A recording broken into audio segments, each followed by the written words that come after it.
enormous pleasure that I give you our Crime Writer of the Year, Mrs. Ariadne Oliver.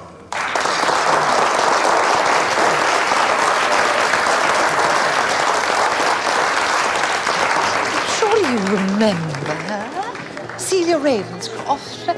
She's your goddaughter, is she not? Is she? It's just that one has so many. Mrs. Oliver, may I have your autograph? Thank you. Oh, that's Celia. I haven't seen her in a very long time. Thank you. May I confide in you? There's something I really must find out. Something of great moment. A mystery. Celia Ravenscroft, you see, intends to marry my son, Desmond. Why is that a mystery? Is there something wrong with Desmond? No, there's nothing wrong with Desmond. No, but it's all just very sudden. And one has to know about people, especially people one's welcoming into one's family. Mrs. Oliver, what I want to know is this. Did her father kill her mother, or did the mother kill the father? I don't think I heard you properly. Pardon? I know it was 12 or 13 years ago now, but it did cause a fuss at the time. You must remember, General and Mrs. Ravenscroft. Of course I remember. It's just I couldn't quite believe my ears, Mrs. Burton Cox. Mrs. Burton Cox. It has been nice meeting you. I must find out the truth. I'm at a loss to see how I can... Ask your goddaughter. Ask Celia. Please. I shouldn't dream of doing such a thing.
It is impossible to shake her off.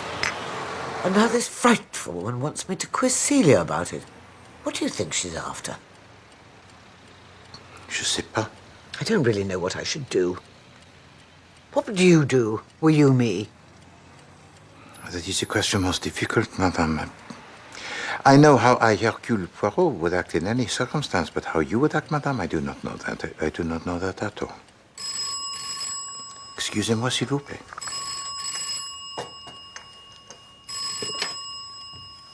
Hercule Poirot speaks. Ah, my dear doctor.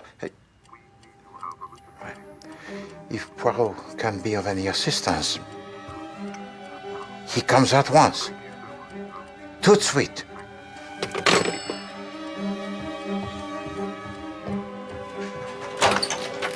Georges, my coat and my hat, s'il vous plaît. Yes. Madame, it is my dear friend, Dr. Willoughby. He has some trouble. Please to forgive me. You haven't answered my question. What should I do about the dreadful Burton Cox? The thing that you should do, madame, and this I advise you to do most strenuously, is nothing. Rien.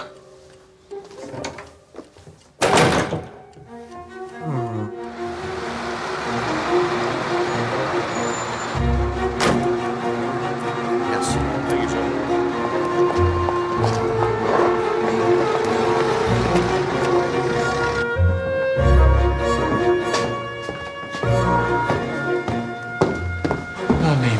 Poirot, thank God. I am so sorry. Hello, Poirot. I heard you were coming. Detective Sergeant Beale. Detective Inspector. Was he still practicing, Dr. Willoughby? He'd been semi-retired for years. In effect, I run the institute. But my father kept his office and continued his research. He saw patients. He hadn't treated anyone for a long time.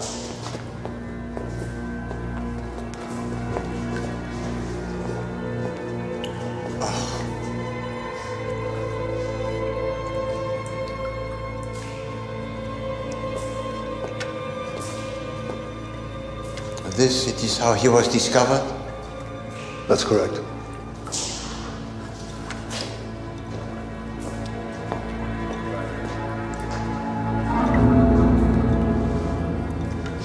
Seen enough? Right. Drain it off. Sir. In your kind of work, Doctor, is this kind of contraption normal? Adriatic procedures and the treatment of insanity were quite common 20 years ago, Inspector. I was not, I'm afraid, ever convinced of their efficacy, but I was the junior, and he was my father. And your father, he employed this treatment?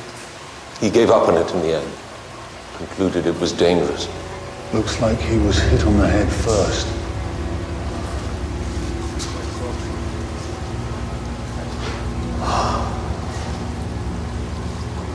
Come away, Doctor. Hope you don't mind that I call for Monsieur Poirot straight away. No, I don't. Poirot and I have worked together before. I hope you don't mind my asking you to vouch for your movements last night. You surely don't regard me as a suspect. I'm just doing my job, sir. Well, this was my own fault. The procedure, it is quite standard, cher ami. Did you sleep at home? No. No, my wife lives in Kent with the children. It's not always convenient for me to travel home at night, so I keep an apartment here. In the Institute? Upstairs. Nothing glamorous. And that's where you stayed last night? Yes. Please, excuse me.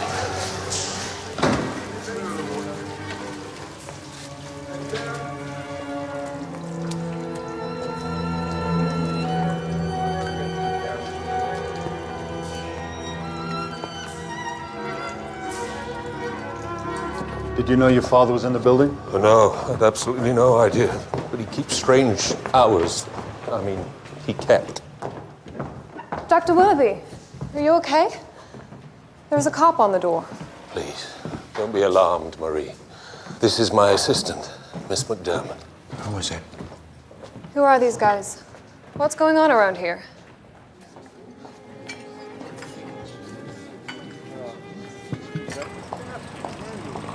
It's very good to see you, Mrs. Oliver.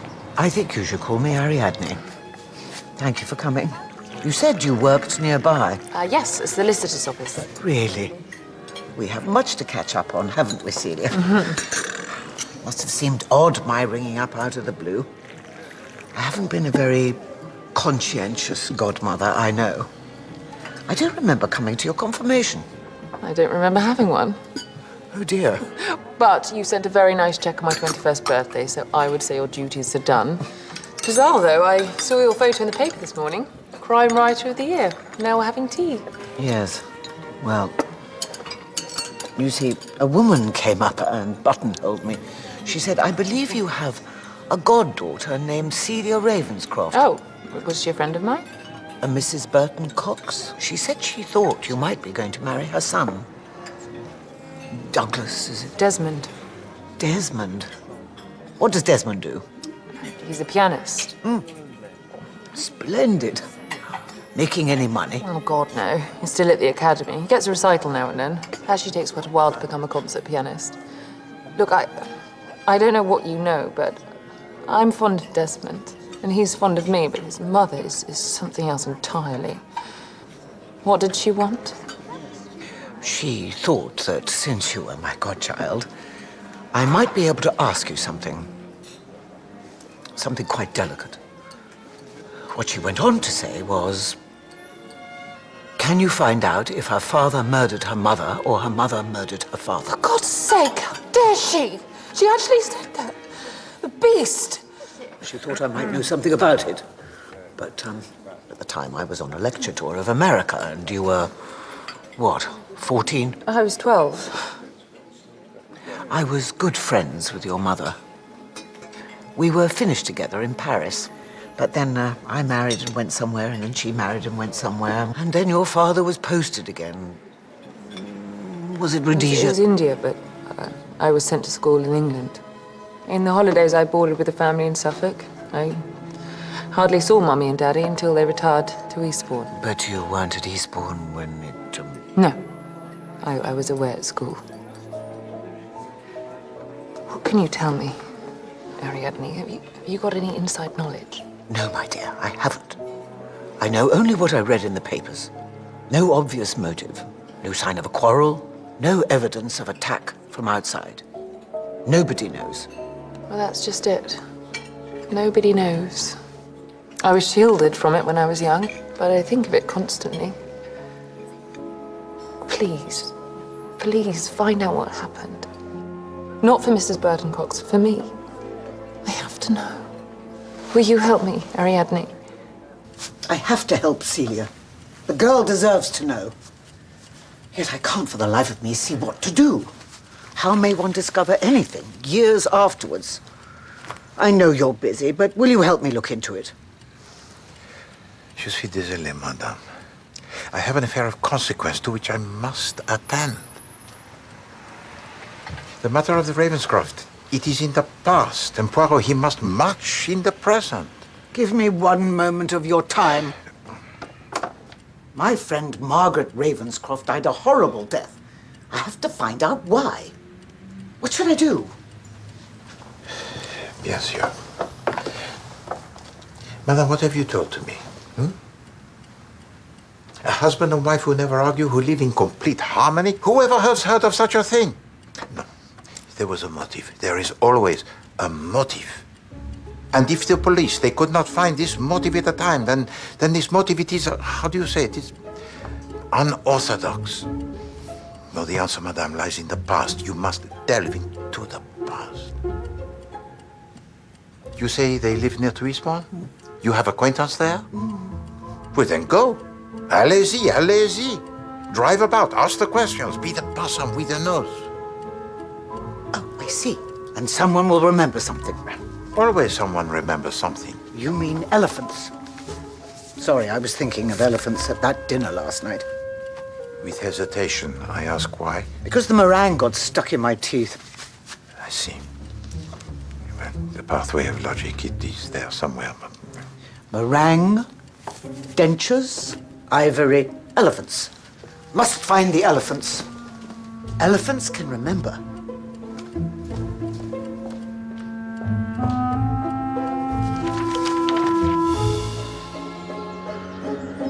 Well, then go. Drive about, ask the questions, be the person with the nose. If I had to say which was most likely, I should say my father. It's more natural for a man to shoot someone, isn't it? I don't think my mother would have fired a gun.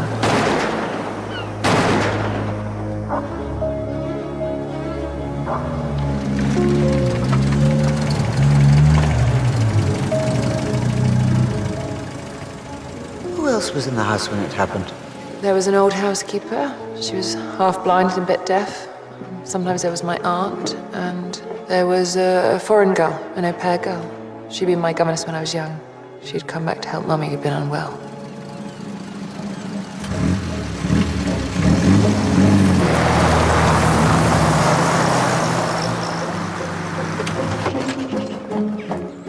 Ariadne, come in. Thank you. Where did we last meet? The Llewellyn wedding, was it? All the bridesmaids in vile shade of apricot.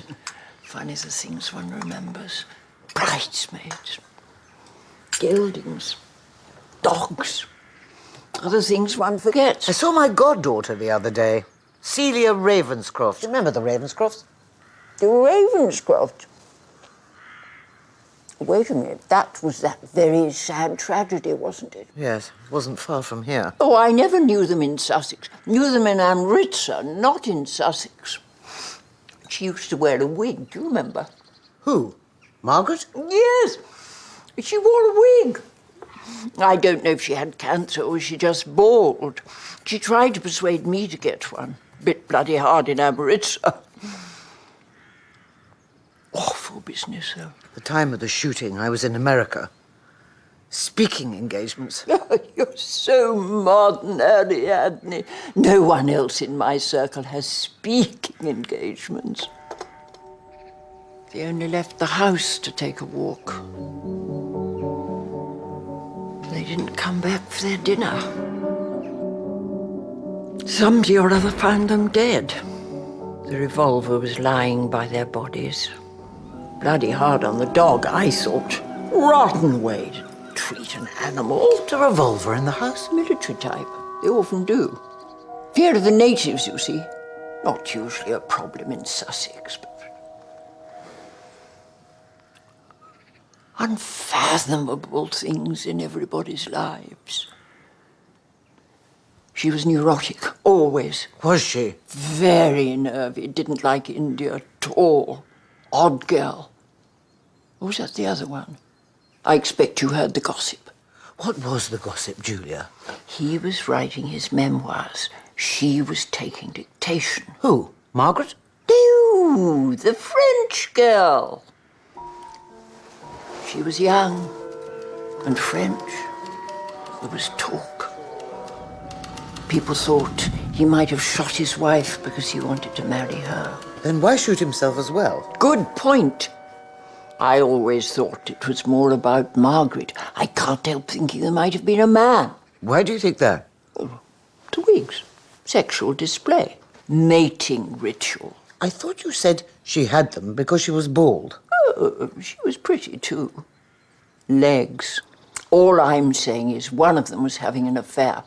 In this part of the world, Ariadne, one either hunts or one has affairs. It is a variation on what the French call le bain de surprise. I should say it's a surprise. Hot water followed by cold water, is that right? Oui, the scalding hot and the freezing cold. The principle, it is one of severe shocks to the system and is often used in conjunction with the electroshock therapy. Bloody hell. I'm quite glad I'm normal. Well, we may all be thankful, mon ami, that we are in possession of our minds, and some of us more so than others. But the question, it is this. Who has brought Le Professeur to this place and secured him? The night watchman said the door wasn't forced. Is there a key that is missing? No. Everything's in order. No fingerprints. And Dr. Willoughby himself? The man's in shock. I let him go back to Kent. We can interview him later. Oh, hi. You mind me coming in? It's against regulations. Non, mademoiselle, pas tout. Vous ne levez-vous à l'avance? Huh? No. I've never been down here before. Creepy, isn't it? I have the kettle boiling if you gentlemen would like a cup of tea. Do you live locally, Miss McDermott? James Street. It's about a 10-minute walk. And did you walk home on the night Professor Willoughby was murdered? Yes. Do you live alone? No, I share an apartment with some of the girls. Is there someone can vouch for you being at home all night? Did I say I was at home all night? I don't remember that. May I inquire, mademoiselle, from where do you originate? Boston area. But I always wanted to come to London. I guess I just had a yen to live in England for a while and do the things that English people do. By which I do not mean murdering eminent professors of psychiatry. So you think it was an English person who has done this? I'd say the stakes are high, wouldn't you? How well did you know Professor Willoughby? I didn't know him at all. So you can't tell us anything about what he's currently working on? Look, I'm a filing clerk. I don't know anything about psychiatry. I do the files from A to Z. I just answer the telephone. Make the tea. If you please to return to the night of the murder. At what hour did you leave your work? Usual time. Around 5:30? Mm-hmm. And where did you go then? I went home. But you just said you didn't. I don't think so. It's a murder inquiry, miss. Yeah. Okay, I'm sorry. I went home. I didn't see any of the other girls. I had sardines on toast, and then I went to bed. So nobody can corroborate your story? I guess not. It is strange that Dr. Willoughby also has no alibi for the night in question. He doesn't? But surely his wife... He says he spent the night here in his flat. Oh. I see. Well, I didn't know that. I assumed he'd gone home.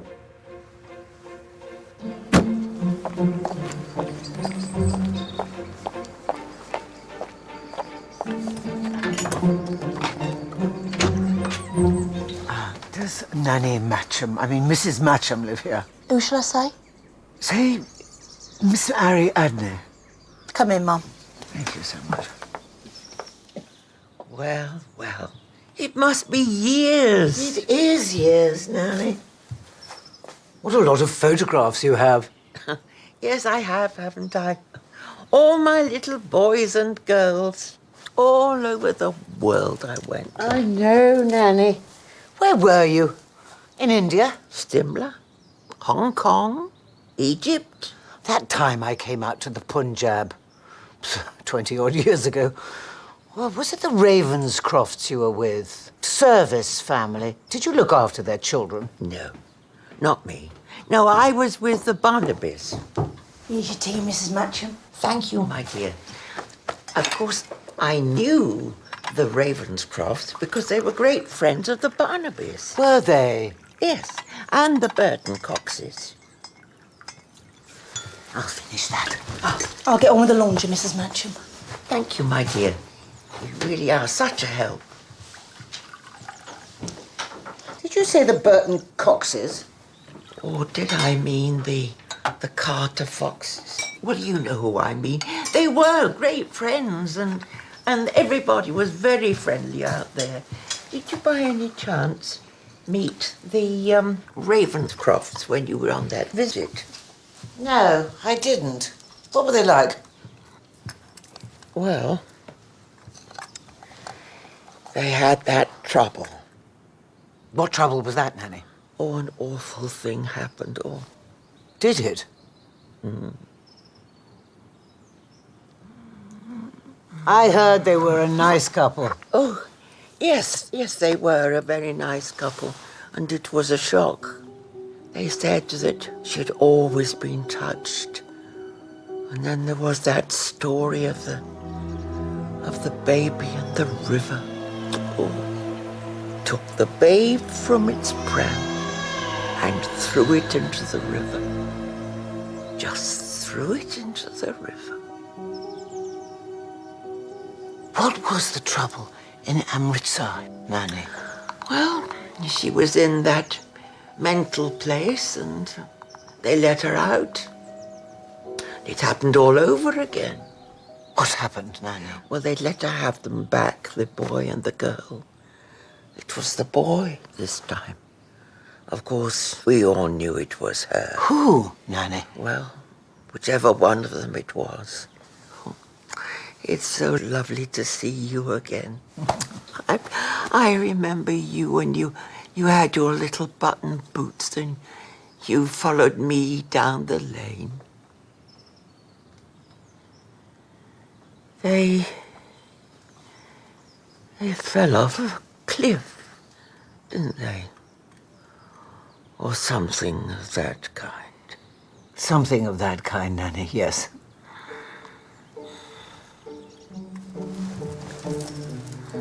Nanny?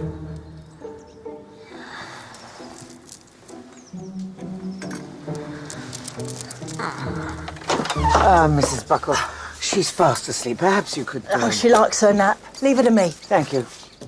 Mom, was you asking about the General and his wife? Yes, did you know them? Used to chaff them, I did. But my day was a Tuesday, so I Do you weren't mind there. if I ask you something rather direct? I've had a very long day. Do you think it was a suicide pact? Nah, not them. They were happy. She was a bonny woman, always beautifully turned out. I believe she'd taken to wearing a wig. Oh, yes, she had several wigs. Several? 4. Proper expensive. One was auburn, one had little grey curls. She used to send them to a place up in London to get them redressed, Eugene and something. Was she in poor health? She was. Now, I don't know what was wrong with her, but she had to have an operation. She went up Harley Street. When she come back, she was better. And the General? Oh, he had a bit of heart trouble, but he took his pills and that, and he was fine. He enjoyed it when the sister came to visit. Sister? Whose sister? Lady Ravenscroft's. I didn't know she had a sister.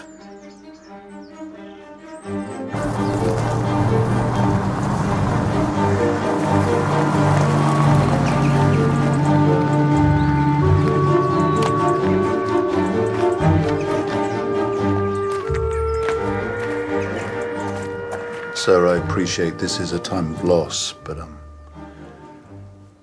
you say Professor Willoughby was retired. Well, I said semi-retired. Did he come to the Institute every day? Well, my father kept to his own timetable, which was, I concede, erratic. He'd work all night and sleep all day if it suited him. Was he married? My mother passed away some years ago. Never remarried? Some gentlemen do. No. No, he did not remarry. So does the Willoughby Institute pass to you now, sir? Not at all. No, it's run by a trust. I'm a trustee, that's all. Are you aware of any resentment, any animosity, professional or otherwise, which your father might have incurred? Oh, my father was very highly respected. And it was last night that you told me that it is many years since your father abandoned his experiments with the hydrotherapy. Yes, that's right. And this is not a technique that you yourself employ? No. I talk to my patients. I prescribe appropriate medication. Look, the hydro room has been in disuse for just about as long as I can remember. And yet the murderer knew how to use it. So it would seem. I think you know how to use it too, don't you, sir? I thought you might need some tea. Thank you, Jacqueline. Mrs. Willoughby, your house is charming. Thank you. I understand you also keep a small apartment at the Institute. That's not mine. That's his. I've barely been in it.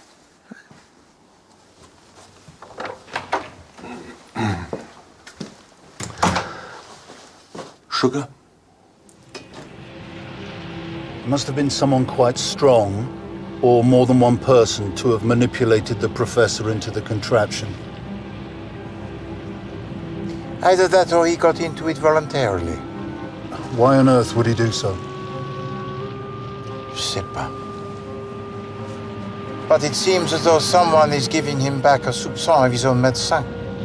Medicine he hasn't used in nigh on 20 years. You think it's a patient with a grievance? Peut-être.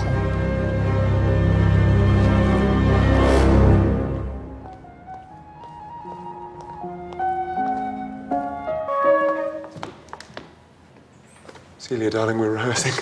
We need to talk. I've only got this room booked for an hour. Can you come back?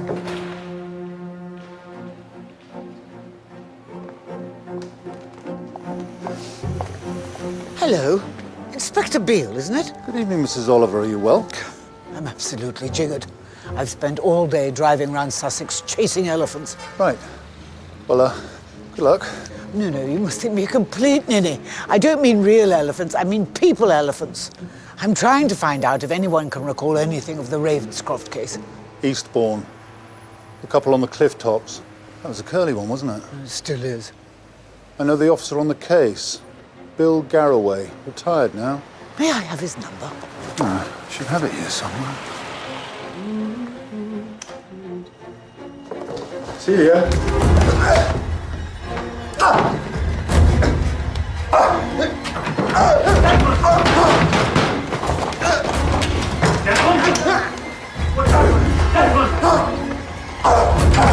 Are you all right?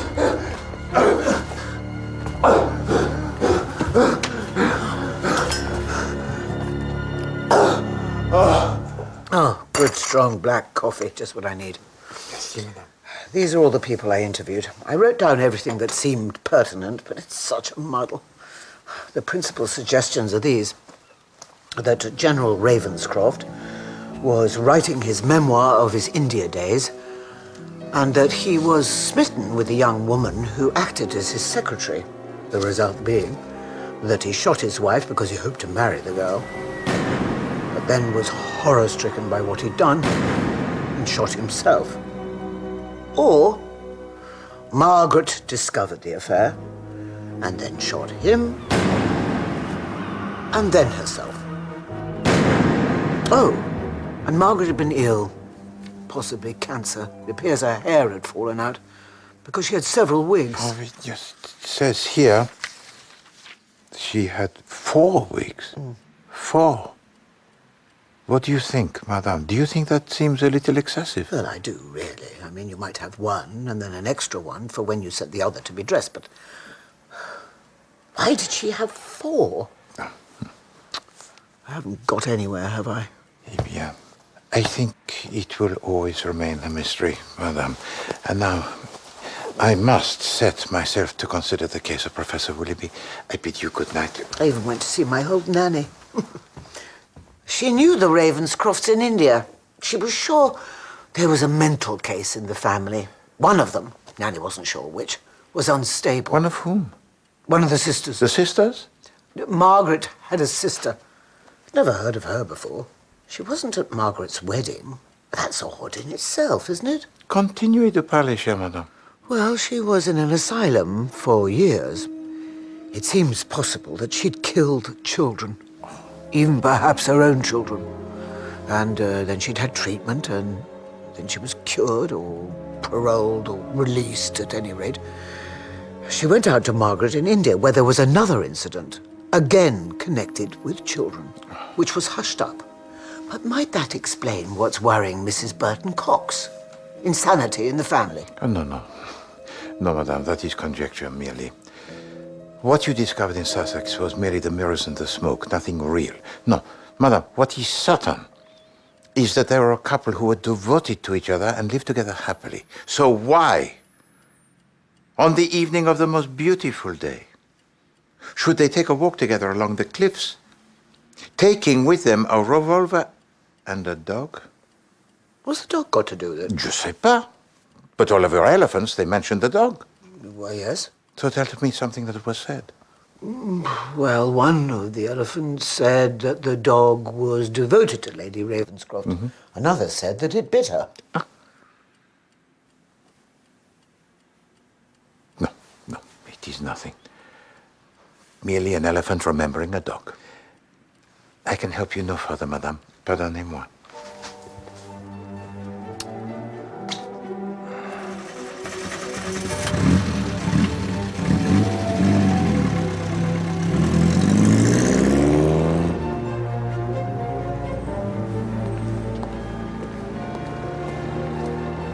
My name's Desmond Burton Cox. Oh, yes, I have heard of the inquiries of your mother. Monsieur, if you please to be brief, as you can see, I am very busy. My mother had no right pestering Mrs. Oliver like that. It's no concern of hers whether I marry Celia or whether I don't. But mothers are always concerned. She's not really my mother, I'm adopted. Why are you here, monsieur? Someone attacked me at the music school this evening. And you do not know who it was? No, I don't. But, well, the point is, my mother's a little unhinged. I fear she may have put someone up to it. Why should she wish to do that? When I was a child, let's just say she did some terrible things. Now she wants to stop me getting married. She's been trying to scare Celia with awful rumors. How long have you known Mademoiselle Celia, monsieur? All my life. My people were in India, like hers. I was boarded for the holidays in Suffolk. Well, we played together. But why should your mother wish to stop you getting married? Because she's mean, possessive. If you go against her, she's vindictive. When I was 15, she took me to a psychiatrist. Pourquoi? I'd formed an attachment to someone and I wouldn't give it up. My mother was livid and marched me off to Dr. Willoughby. Please to sit.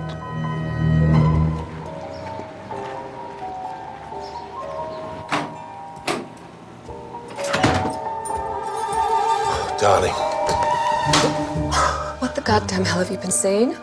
my wife I wouldn't... thought you had her under control. And who saw you that evening? I can't remember. I don't know if anyone saw me. I might have gone for a walk. I can't remember. What was your father working on? Did he have a special line of inquiry? Behavior patterns in twins. Genetic characteristics, similar and dissimilar environments, blood types, pathologies. What else would you like to know? The name of someone who could vouch for your whereabouts the night of the murder, Doctor. Otherwise, you're on a bit of a sticky wicket, aren't you?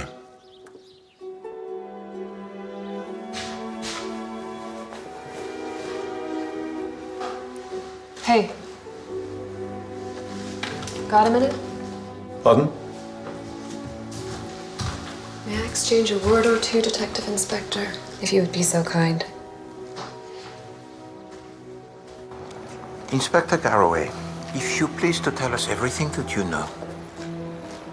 The Ravenscrofts married in 1913. She was a well-born girl, originally from Kent. She had a sister, Dorothea, who married a Captain Jarrow. They were blighted by misfortune, though. Dorothea's husband died in the war, leaving her with 2 children. The youngest, a boy, fell into a pond and drowned. At first, they said the older sister was to blame. But then, it turned out there was another story. One of the neighbors said the mother herself had done it. Got angry with the boy, pushed him in the pond, held him under. She breaks down under questioning. I mean, she went raving mad, had to be hospitalized. She spends years in treatment, and then for some reason they pronounce her cured, and she returns to live with the family. So, Mr. Garraway, was she staying with the Ravenscrofts when they were shot? No. Are you sure? Yes. She died 3 weeks before. She takes a lot of tranquilizers and she sleepwalks. One night she leaves the house, wanders along the cliff edge, loses her footing, and over she goes. They don't find her till the next morning. Lady Ravenscroft took it very bad. Had a bit of a breakdown herself.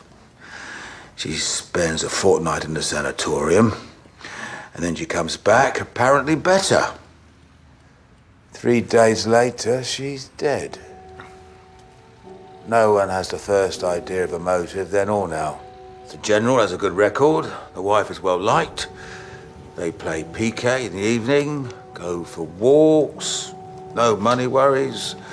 Bit of poor health, you know, but time of life. Were there fingerprints on the weapon? Clear prints for both of them, but no suggestion as to who fired it last. Could there be a third party? They would have had to have got ruddy close. No, it all points to a suicide pact, and yet... No, with the suicide, they leave the notes. Ah, exactly. Could someone have stolen the note, then? Who else was in the house on that day? Let's see, there was a Betsy Whitaker, cook, housekeeper. Been with them since the dawn of time. Didn't see too clearly, nor hear too clearly either. There was a visitor staying, a Zelly Roussel, foreign. Don't think she understood much. And the gardener. His alibi stood up. That's it. Have you interviewed Betsy Whitaker? She was more concerned about the dog. Quite a shame. What do you think happened, Superintendent? I think old sins have long shadows. And that's what my mother used to say. Right. Madame, do we have the name of the supplier of the wigs? Why are you suddenly interested? You didn't care tuppence before. Yes, I've got that. It's Eugene and Rosenthal, formerly of Bond Street, now of Tooting Bec. Good afternoon. Have you an appointment? No, I'm afraid I haven't. You're in luck. Monsieur Eugene can do you in 10 minutes. Is it a permanent today? No, that sounds horrible. I don't think it could be much worse than it already is. Do you, madam? Let us take off the split ends, at least. No, thank you. I would simply like to ask you some questions about Eugene and Rosenthal of Bond Street. Hairpieces to the gentry. Oh, the old days. Bond Street, Bert. Remember? That was the life. Oh, but Tooting seems most pleasant. What does Madam want? I would like to ask you about a former client. I want to know about some wigs. I'm terribly sorry. We do not do wigs no more. They were for a friend of mine, a person I went to school with, Lady Ravenscroft. You was at school with Lady Ravenscroft? Yes, yes, I was. Where do you live now? Buckingham Palace? Mayfair.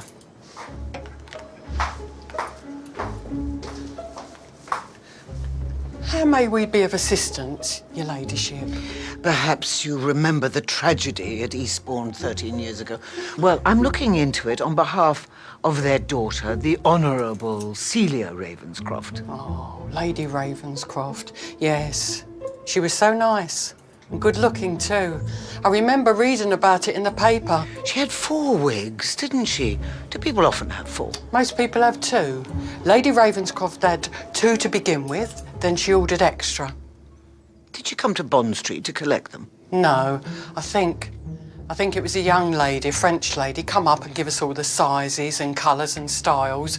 There was one with a pretty grey streak in it for parties, and one with strawberry blonde curls, I recall. One of Bert's finest. I remember thinking when I read about the business, that's bleeding odd. It's only 3 weeks ago she's bought new wigs, and now she's gone and shot herself. Imagine.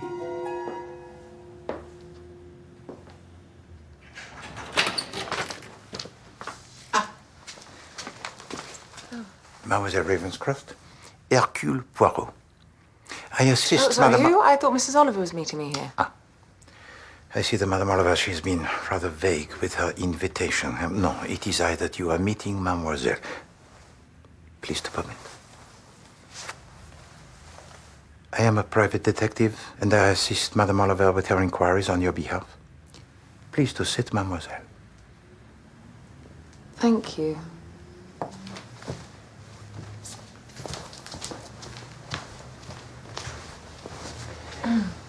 Mademoiselle, Monsieur Desmond Burton Cox, he has been to see me. Oh, I thought he was rehearsing all day. There's a concert tomorrow, Beverly Hall. It's quite important. What's he doing talking to you? No, it was last night that he has come to see me, Mademoiselle. He cares for you most deeply. Mademoiselle, may I ask you a question that is personal? Look, I don't know who you are, so I don't... Do you wish to marry Desmond Burton Cox? Yes, I do. Satisfied? Then nothing should prevent it.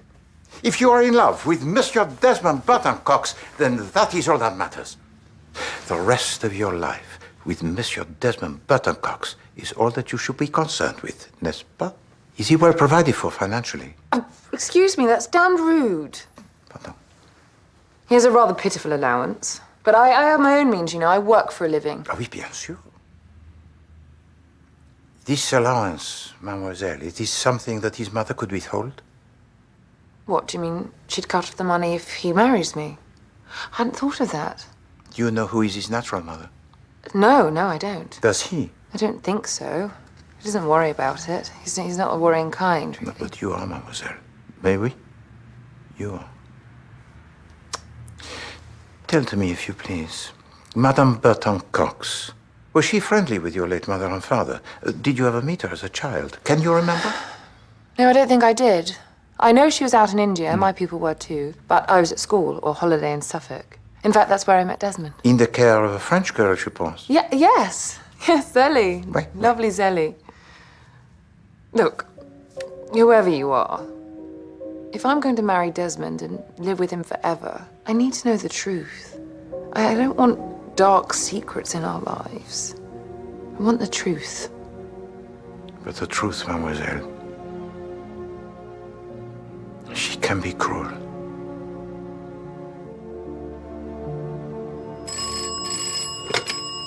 Hercule Poirot speaks. Poirot, it's Inspector Beale. I have the information you asked for. Excellent. Desmond Burton Cox's natural mother was an actress. She moved to California, where she found considerable success in moving pictures under the name Katie Lestrange. 18 months ago, Katie Lestrange died of a barbiturate overdose in Pasadena. She left her entire fortune, several $1 million, to her son, Desmond, in a trust. He gets it when he's 25. And who administers this trust? Who do you think? Mrs. Burton Cox. Can you get for me the deed of covenant? I'll give it a go. Oh, and Poirot, could you come over to the Willoughby Institute? There's been something of a turn-up. Oui, tout de suite.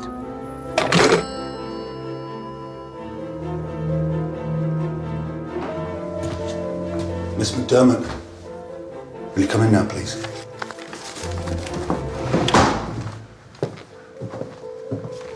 Repeat to Mr. Poirot what you said earlier. Asseyez-vous, mademoiselle.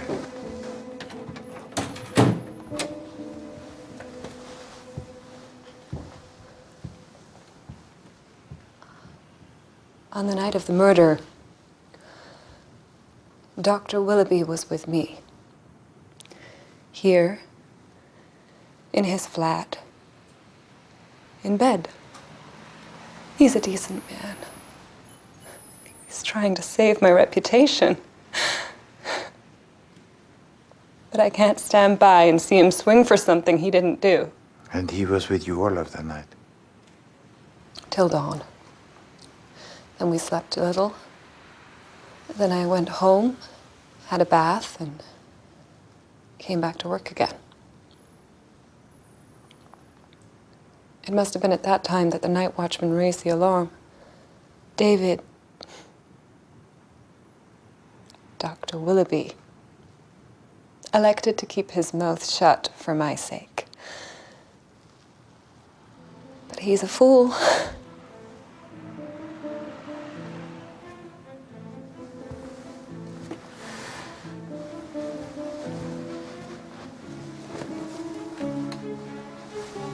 It is a brave thing that you do, ma petite. Well, my reputation was shot in the States. Might as well be shot here, too. I have a question, si vous permettez. It was last summer that you arrived in England? Yes. 6 months ago. On the SS France. So you were still living in Boston in March of this year? Yes. Can you remember what you were doing on the 17th?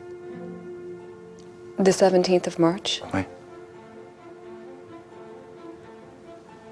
How am I expected to remember that? So you do not recall this day? No, I don't. No idea. Do you know a Mademoiselle Celia Ravenscroft?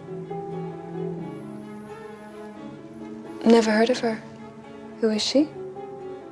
No, it is of no consequence. Detective Inspector, may I have the use of your car? Merci.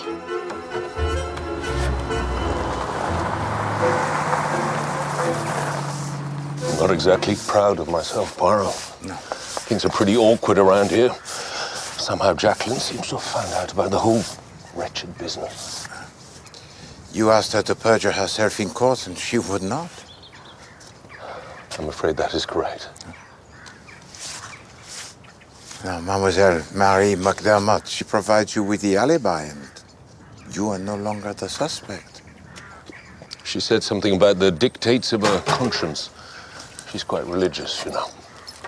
She is Catholic? Irish background, I believe. Nice girl. Tell to me, mon ami, about the patients of your father. Do you recall a Dorothea Jarrow? Oh, why, of course. We treated her for quite a long time. My father took a special interest. Merci. She's dead now, isn't she? Oui, d'accord. What can you tell to me about her treatment? Well, Mrs. Jarrow was considered to be one of my father's triumphs at first. Her husband had died on the Western Front, and that left her rather fragile, I'm afraid. So she was disturbed mentally? No, at this point she was not thought to be. But her GP had called in my father because she didn't seem to be getting over her bereavement in the normal way, whatever that may be.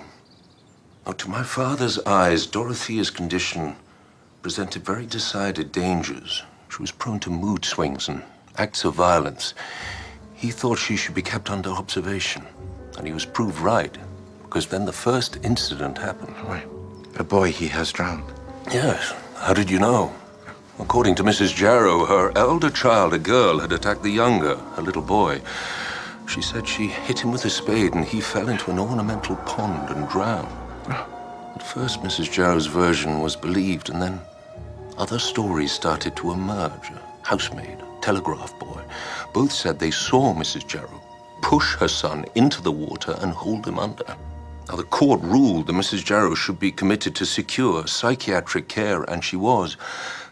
But you see, my poor late father subscribed to a new school of treatment which held that once certain rehabilitation targets had been reached, targets attainable by hydrotherapy and electroshock, the patient could resume a normal life. And this treatment of hydrotherapy, it was administered to Dorothea? Yes. And in due course, 2 or 3 years, home she went. She was considered to be completely recovered. Shortly afterwards, she went to India and stayed with her twin sister. It was in Amritsar that... Excuse me, mon ami. Did you say her twin sister? Yes. They were twins? Why, yes. Madame Jarrow and Lady Ravenscroft? Margaret and Dorothea were twins?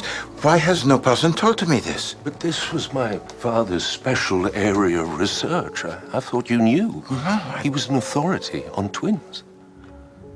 So perhaps Margaret suffered from the same malady as Dorothea? No. She was perfectly sane and devoted to looking after her unfortunate sibling. You see, General Ravenscroft had throughout paid for his sister-in-law to receive the best treatment in England. He was on good terms with my father. When they returned from India, they often had Dorothea to stay. Why was he so kind to her? Well, I think I can tell you that.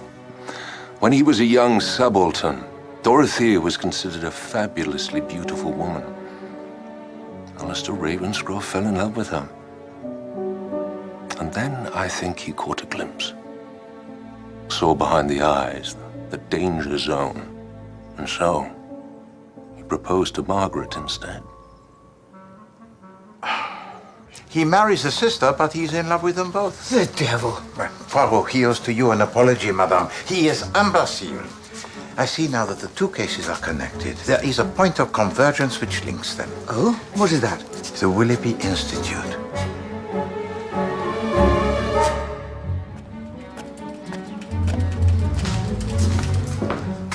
Morning. Oh, Poirot. I forgot you'd be here. One word, if I may, Doctor? Please. Mademoiselle. In your files, mon ami, there are many histories that are very absorbing. But you know there is a patient that is missing. And I ask about a boy who has 15 years of age, a certain Desmond Burton Cox. Where is his case file?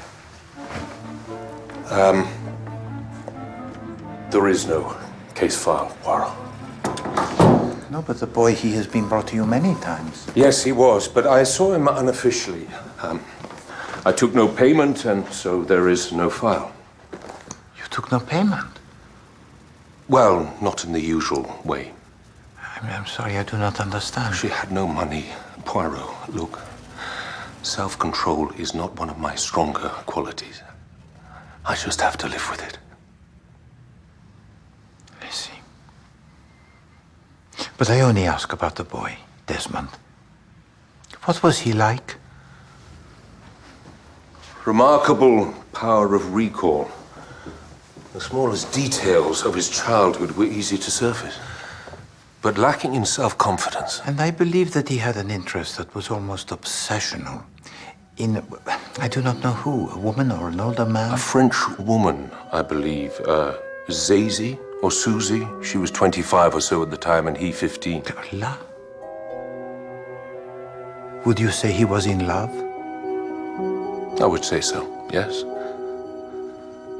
Not that I know very much about that particular emotion.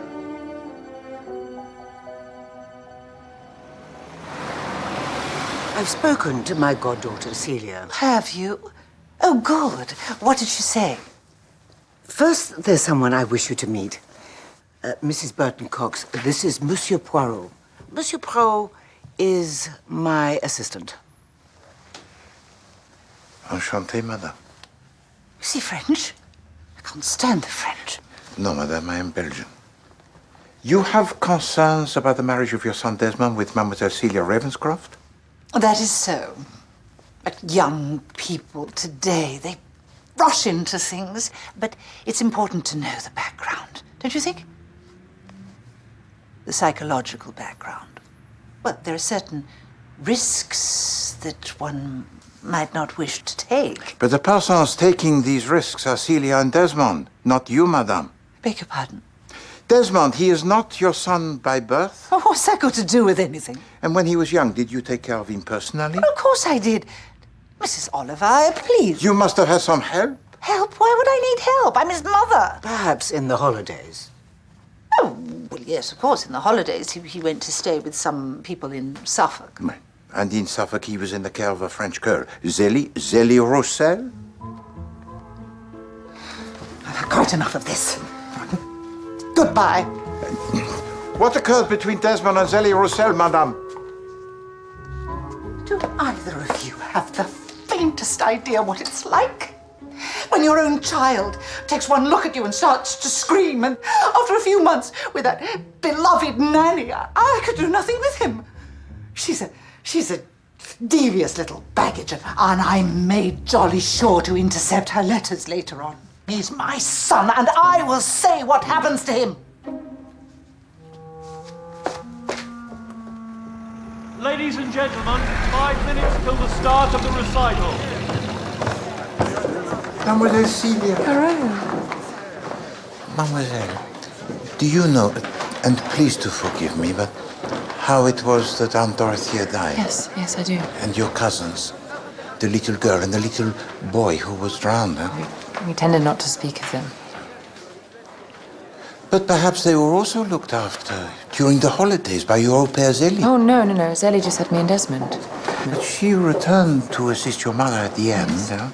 And she also takes dictations from your late father, does she not? Yes. So, mademoiselle, what was the involvement of your late father with the Willoughby Institute? What is the Willoughby Institute? It was where your Aunt Dorothea, she was treated. No, I don't know anything at all. I see. Mademoiselle, please to think now very carefully. Now, is it possible that there was anyone else staying at Overcliff at the time of the deaths of your parents? Anyone perhaps whom the police did not know about? Oh, I don't know how. Because if there had been, Zélie would have mentioned it, wouldn't she? Oui. Have you remained in contact with Zélie? Yes, I wrote to her countless times, but all my letters were sent back. She simply disappeared. I'd love to have seen her. She was a marvelous character. And Desmond, did he write to her? Well, how could he? We don't know where she lives. And you yourself, mademoiselle, have you ever returned to Overcliff? No. Why do you think I should? Drive out my demons, that sort of thing. Ladies and gentlemen, please take your seats.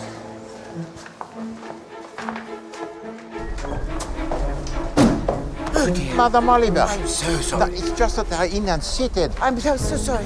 Is Celia there? Yes, she is here. Yeah, oh, good. That's very good. No, monsieur. Merci. The key, it is Zélie. Of this I am sure. Yes, but how do we find her?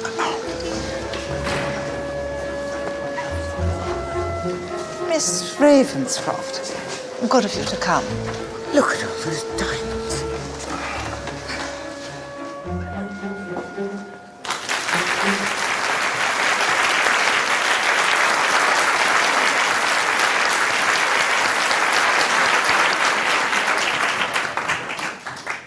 He's playing without music. Clever chap.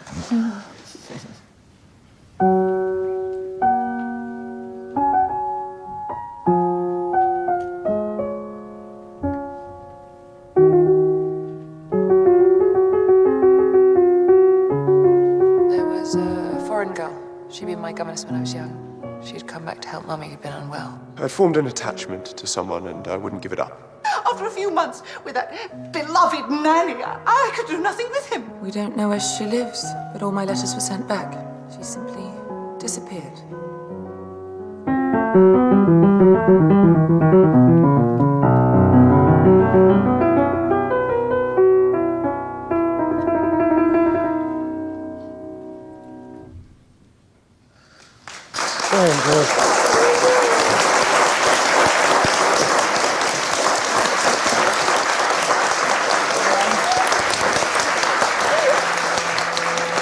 How long's the interval? That is it. That is it. How could I be so stupid?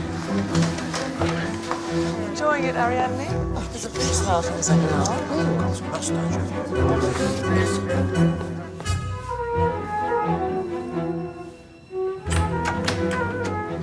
Please do forgive the intrusion, monsieur. All right. Yeah, I really can't talk to you now. We're about to go on for the second half. No. It will not be possible for you to play the remainder of this concert. Unless you give to me the address of Mademoiselle Zélie Roussel. What are you talking about? I don't know it. Yes, you do know it. I can't remember it. Look, we have to go on. Monsieur, you play Bach from memory. You have the memory of an elephant. I demand to know the address of Mademoiselle Zélie Roussel. Tout de suite. Mr. Burton Cox, it's time, gentlemen.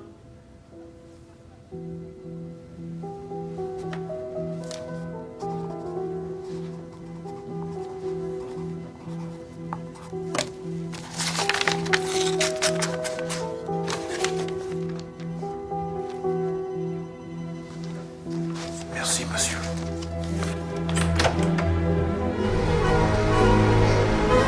Taxi! Sacré! Mr. Poirot! Still go away. Ha! Superintendent. Business Spratt. The wife named him that. And she died. I'm stuck with it. Oh, Inspector Beale told me he'd be here. Asked me to deliver this. He's been called out on a case. Merci. I'm so sorry you've been put to so much trouble. Oh, it's no trouble at all, sir. I'll bid you good night. Come on, Spratt. Superintendent, tell to me about Spratt.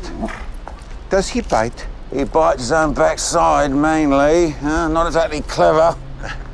And please to recollect, the dog that lived with the General and the Lady Ravenscroft, did it bite? Oh, it's a funny thing you mentioned that, sir. The housekeeper said the dog had turned on its mistress a couple of days before. And sure enough, when we did the autopsy on Lady Ravenscroft, there's a couple of dog bite marks, maybe a week or two old. So that dog, it was clever, huh? Merci. Oh, taxi? Oh, where are you off to in such a hurry? Paris! Whitehaven Mansions near Victoria Station for the boat train.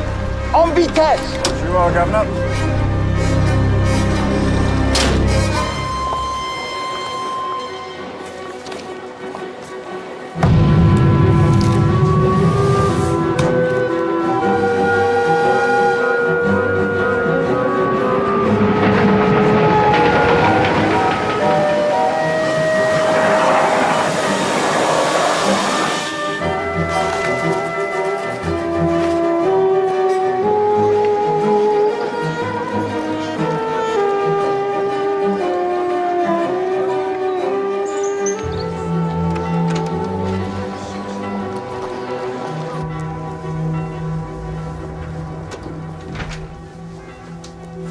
I will be with you in one moment, monsieur.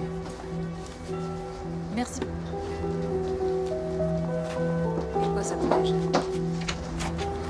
Au revoir.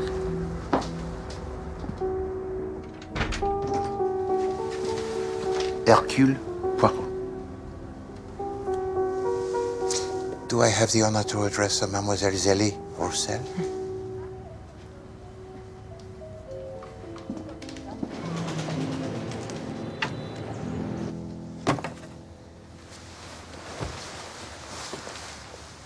As I said to you in my telegram, I wish to ask you about the General and the Lady Ravenscroft. I believe that you are employed by them. Yes. I was an au pair for Celia. You knew also the boy Desmond Button Cox? Yes, we still correspond. But you do so in secret, I think. His mother disapproves. There is nothing of which to disapprove. We are friends. He and Celia intend to marry, He has told me. I am pleased for them. but difficulties are being put in their way. Mademoiselle Celia is being asked to tell to the Desmond family exactly what happened at Overcliff. It is now since 13 years. But she cannot do that, for she does not know. It was thought advisable to tell her nothing. She accepted it. She was too young to understand. She is old enough now to understand. But what is there to understand, monsieur? It was a double suicide. And you have found no reason to doubt that? The police found a reason to doubt it. So there is nothing more you can tell to me, Mademoiselle Rousset? I fear I cannot. It was a very long time ago.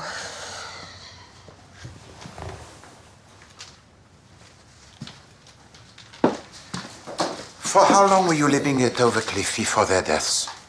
For 2 months? And the sister of Lady Ravenscroft, Dorothea Jarrow. She was also living there at this time, was she not? How much do you know?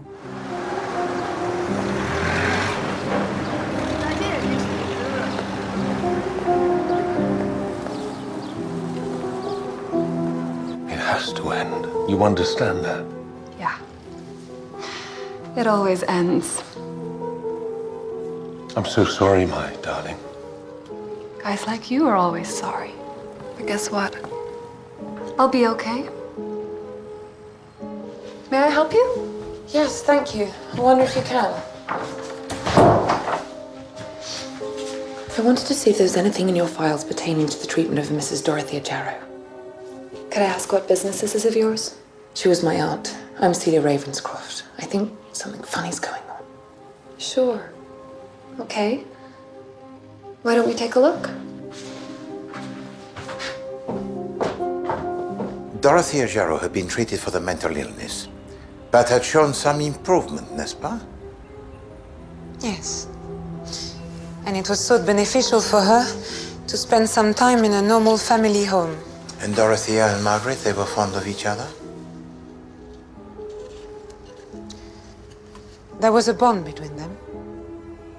Bond of dependence and love. And in many ways they were alike. Pardon. But in twins, although there is this bond of love, if something should occur to break it, then it is shattered forever.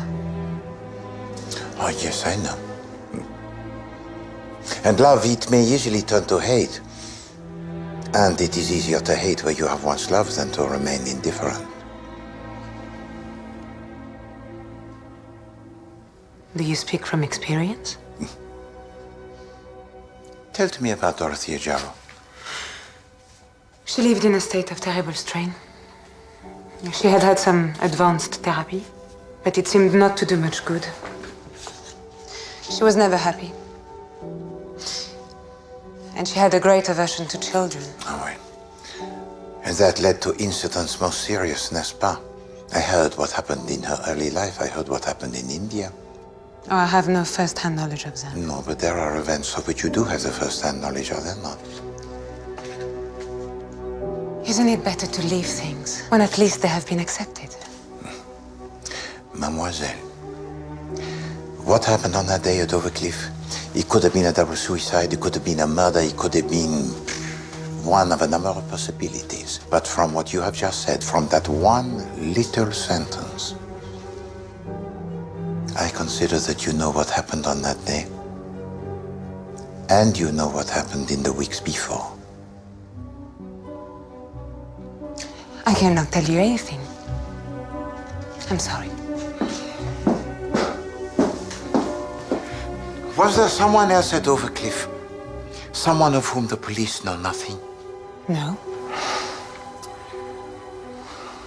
I think that you lie.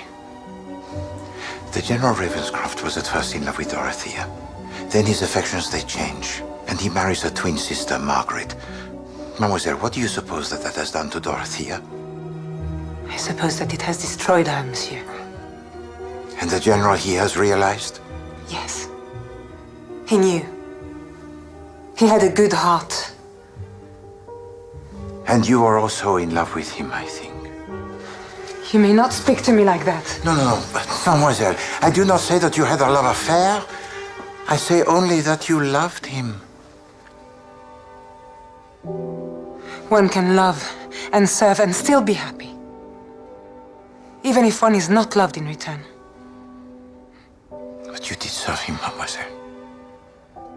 You served him loyally in the great crisis of his life.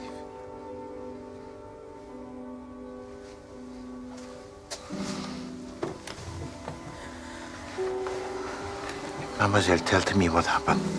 I know that you know. You pretended to the police that you had only the little English. And then you left Overcliff at once. But you were there. And I need you to tell me who else was in the house. Why should I tell you anything? My life ended that day. It was as if I had been shot.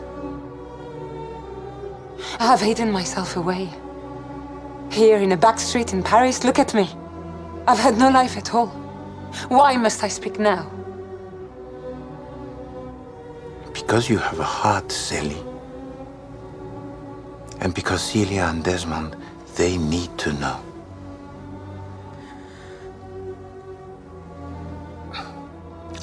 Mademoiselle, neither you nor I are married. Well, we may never be married. But they should be.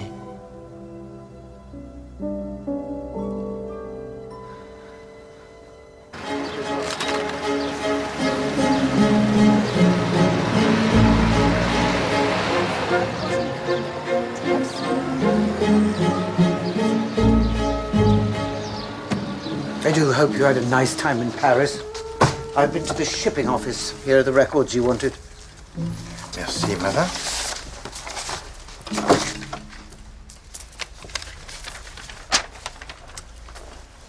Bon. And Poirot, he has also a document for you. This is the deed of covenant for the legacy left to Desmond by his natural mother. The trust, it is to be administered by Madame Barton Cox and her solicitor as trustees until he reaches the age of 25 or until he marries, whichever is the earlier. So if he marries Celia, he'll come into a fortune. Oui. But how does this fit in with Mrs. Burton Cox wanting to find out about the deaths of the Ravenscrofts? Madame Burton Cox, she's not concerned with the deaths of the Ravenscrofts. No. Her sole concern is to prevent the marriage. Why? Because she is stealing the money of Desmond and feels she has time to pay it back before he is noticed. So, if he marries Celia now... Fin de partie. I say, excuse me. I've lost Celia. I'm worried. She said something about going to Eastbourne, exorcising ghosts, or some such nonsense. But this was straight after she came back from the Willoughby Institute. Maman, she has been to the Willoughby Institute. Yes. And now she's gone to Eastbourne? Alors, she is in danger. We must hurry. Vite!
Excuse me?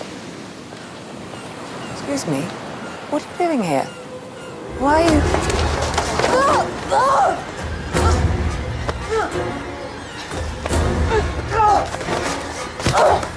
Up there, sir! It's Ravenscroft! It's Ravenscroft!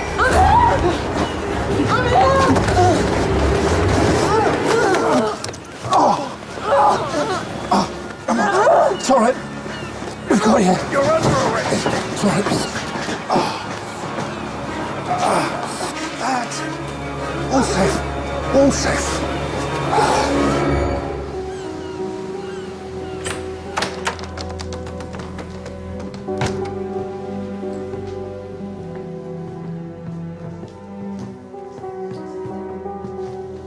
Monsieur, Mademoiselle. mademoiselle.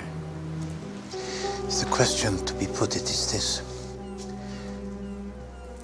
Was the deaths of the Ravenscrofts suicide or was it murder? Because one or the other must be true.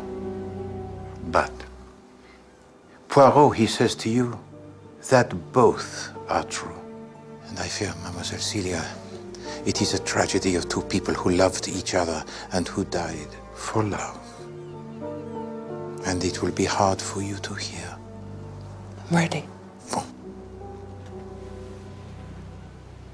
When Madame Oliver set out on a visit to her old acquaintances, Poirot at first seemed to take no notice. Alors, he had another case which seemed to him infinitely more important, and for that I apologize to you, Madame. For what you found out in your visits into Sussex, it was vital for the solving of both mysteries. You know who killed Professor Willoughby? Oh, I have my little theory, but we shall see.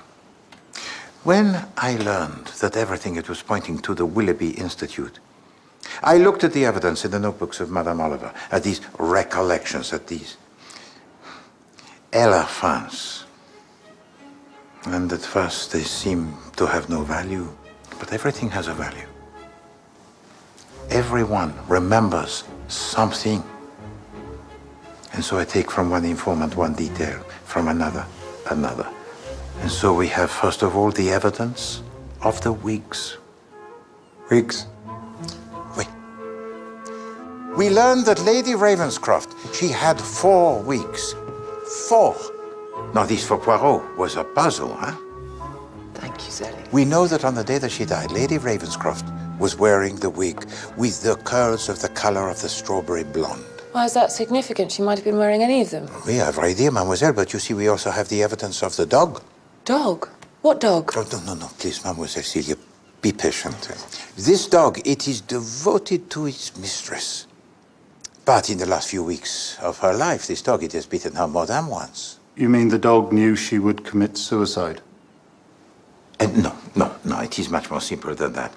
This dog, it knew what no one else knew. It knew that she was not his mistress. She looked like his mistress, in the clothes of Margaret, in the wig of Margaret. But the dog only recognizes what its nose tells to him. And this dog recognized that this was not his mistress. So who could it be, this woman? Could it be her twin sister, Dorothea? But that's impossible. She was dead.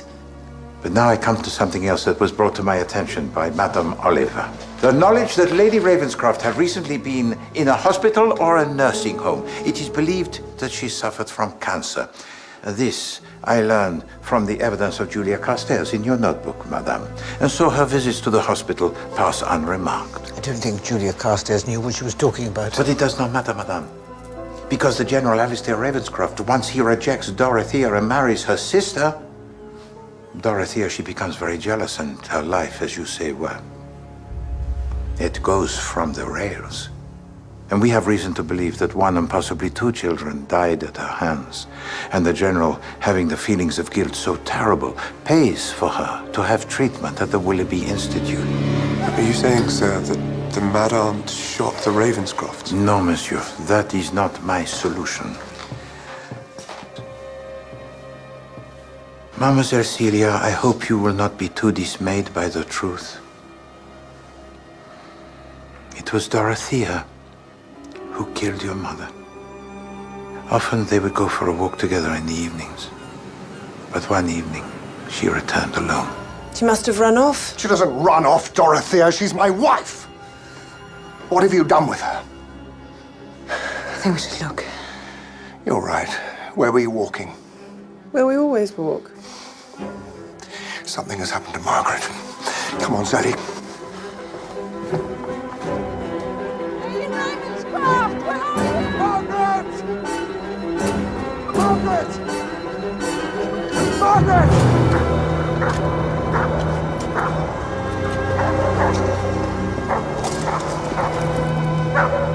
Margaret! Come on. We'll take the cliff path. Margaret! Margaret! Margaret, what happened? Was it your sister?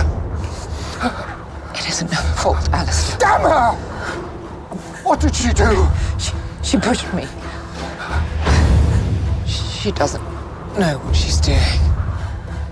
I know it's bad, Zelly. I know I'll die. No. I'll get a doctor. Alistair, stay. There's no time for a doctor. Please don't let her suffer for it. Don't let them give her that treatment again. Promise me, Alistair. Promise me you'll save her. Zelly. Yes? Make him do as I ask.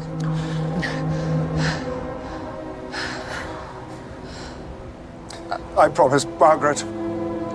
I promise. Thank you, my darling. Thank you. Oh, Margaret. Margaret.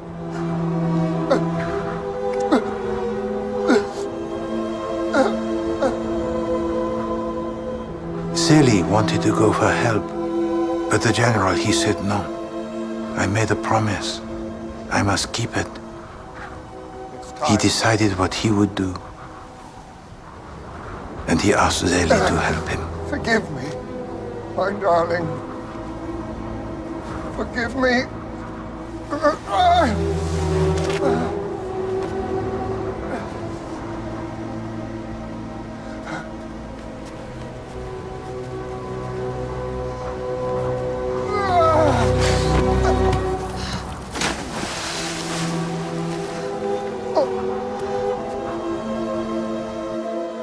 Celia, you all right? It's better to know. Go on. Hello, they made a plan. They agreed to say that it was Dorothea who walked in her sleep and fell to her death, not Margaret. They hid her in a cottage in the Downs for a week or 10 days. The General Ravenscroft put it about that his wife had suffered a nervous collapse and was in a sanatorium recovering. Zelly, she had gone to London and bought wigs to fit Dorothea from Eugene and Rosenthal of Bond Street. Then they brought her back. Good morning, Mrs. Whittaker. Have we something nice for lunch? Yes, madam. Everyone accepted that this was Lady Ravenscroft and thought that she was behaving oddly because she was still suffering from shock at the death of her sister. How could she keep it up? Must have been dreadfully difficult. No, madame, it was not difficult. Because at last she had achieved what she wanted. She was married to General Alistair Ravenscroft. But how could my father bear it?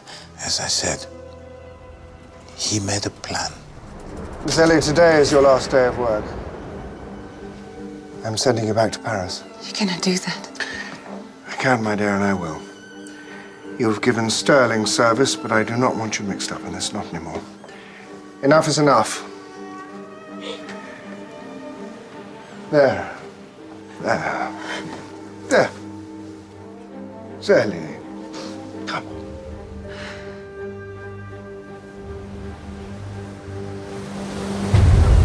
Stop here. Hold this. Why? Because I want to kiss you.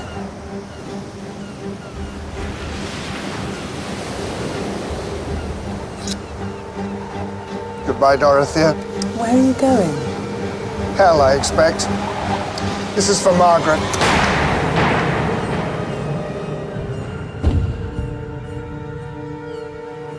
And this is for me.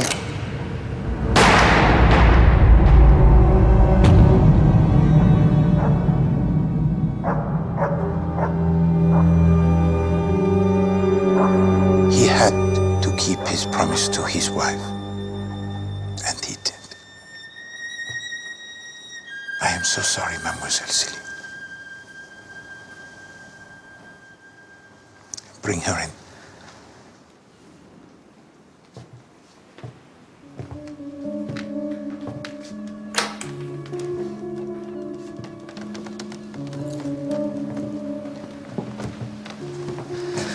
Just who are you? Why did you try to kill me? Please to take off her cap. This is Mary Jarrow, the daughter of your Aunt Dorothea. You're my cousin. How'd you work it out, Poirot? The Boston Irish, mademoiselle. They venerate the 17th of March. St. Patrick's Day. Oui, there is always the big parade. Everyone knows what they were doing on the 17th of March. Also your accent, mademoiselle. If you are from Boston, as you say that you are, in the state of Massachusetts, then you would pronounce the last letter of the alphabet Z, but no, you pronounce it Z. You are Canadian, mademoiselle, and Poirot, he has heard this immediately. Also, you say that you arrived here on the SS France, but no, Poirot, he has examined the list of passengers, and there is no Mary McDermott on the France. But there is a Mary Jarrow. Your mother killed mine. Celia, please. And it is you, Mademoiselle Jarrow, who killed Professor Willoughby. He deserved it. Did you see what they did to her? Those appalling machines? No wonder she went crazy. But how did you know? She was long gone. When I was at school, she sent me letters. I still got them. She told me what they did to her. She knew I was too young to understand. But one day, I would understand. And one day, I'd come back. Why have you waited so long? I had no money. I was just a poor secretary. I had to earn enough to get to England. Where you take a job at the Willoughby Institute? To be honest, it was too easy. I knew the professor came to work late at night, so I crawl into David's bed. And he likes a little sleep after pleasure. His little sleeps turn into longer sleeps. It was very clever, that. To pretend to provide an alibi for the Dr. Willoughby. Whereas, in fact, you were providing an alibi for yourself. That is clever. Cleverer than you think, madame. For then she goes to Jacqueline, the wife of Dr. Willoughby, and confesses her affair, so that this wife will not provide the alibi for her husband. Meanwhile, she has become friendly with Professor Willoughby. And no doubt you take a great interest in his work. I told him I was writing a book. I told him the Willoughby Institute was going to go down big in the history of psychiatry. And then you persuade the professor to show to you the hydro room. You hit him, you gag him, and then you drown him. Also, mademoiselle, I know that on the day that your mother died, you were here at Overcliff. You don't know that, Poirot. Oui, mademoiselle. Attendez.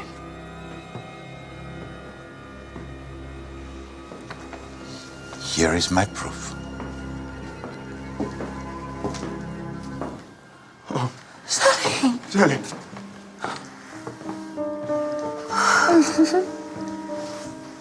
Oh, my children. I was listening. I have heard everything that was said. You know it is true, Mary. You were here. Your mother sent for you. You arrived the day she died. You do remember. You arrived just in time to hear this. What are you going to do? I'm going to shoot her. And then I'm going to shoot myself. You know what?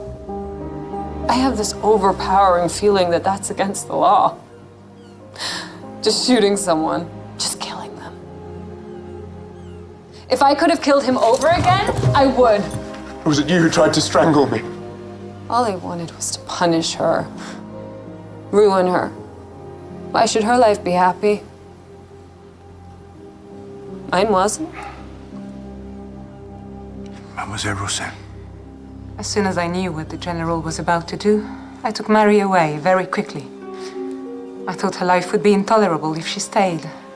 I sent her to relations of mine in Montreal. I told no one. And I returned to Paris. I swore I would never speak of this. I have broken my vow. Forgive me, Mary. No, mademoiselle. You have done the right thing. Please to take her away.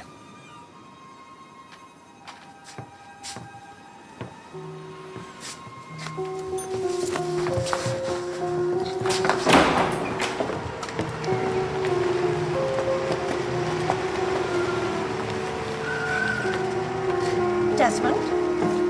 Desmond, where are you? Desmond. If you're with that girl, I'll skin you alive. Ah, there you are. Come home at once.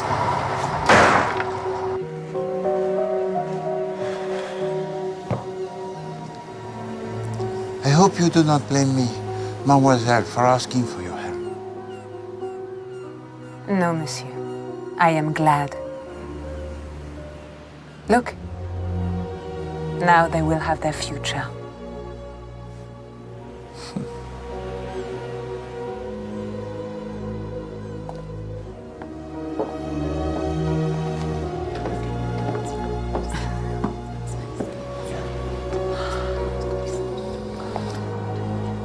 You and I are elephants, you know. We're good at remembering. No, madame. We are the human beings. And human beings, mercifully, they can forget.